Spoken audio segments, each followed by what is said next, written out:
Hockey is a uniquely international game. Yes. Almost even more so than just about all of the leagues that we just described, though obviously the NBA and others are trying more and more to appeal on an international stage. You made an interesting decision that we'll all see play out, by the way, on NBC in 2026, which is to effectively stop the game so that your players can go play in the Olympics.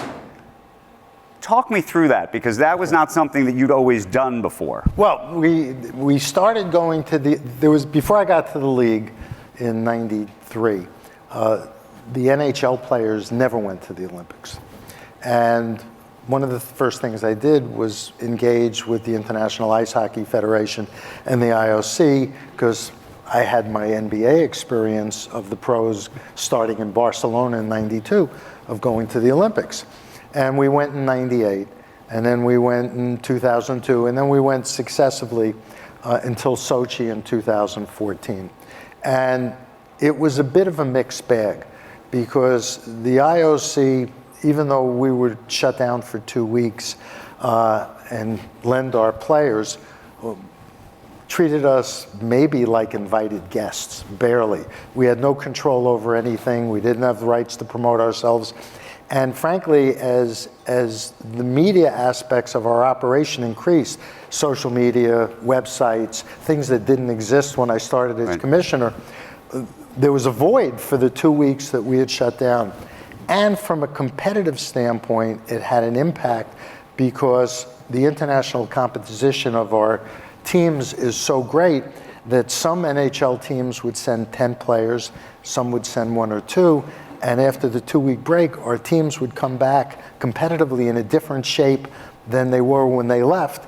Some teams banged up, other teams, players well rested on the beach. So we decided to stop going. Right. And it then became, and then COVID was involved, and there were a whole bunch of other things. But ultimately, it became clear to me that it was important to our players. Our players, when they're younger, have a history and tradition of representing their countries. It's very emotional. All you had to do is look at the beginning of the US-Canada game in 4 Nations in last February, that this is something that meant a lot to our players. They wanted to have international best on best.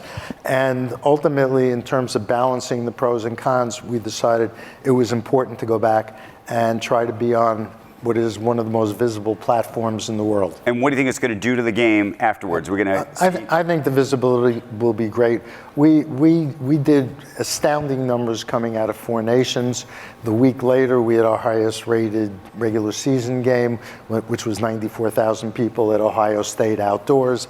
So I think the visibility that we're going to get will propel us to have another terrific season. We've had a series of consecutive record-breaking seasons in terms of attendance, revenues, and the like, and I think going to the Olympics won't be without its difficulties, but on balance, it should be worth it. Will there be a Russian team, you think? No, actually, IIHF has said no so far.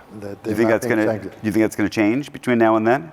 Tell me what's going on in the world situation. You know better than I do on those things. So it's a tough issue, but you know, at the end of the day, it's up to the IOC and the IIHF to make that decision. And by the way, going back to best on best in the Olympics, 2 years later, we're going to bring back the World Cup, and we're going to be on a regular rotation of Olympics. 2 years later, World Cup. 2 years later, Olympics, and so on.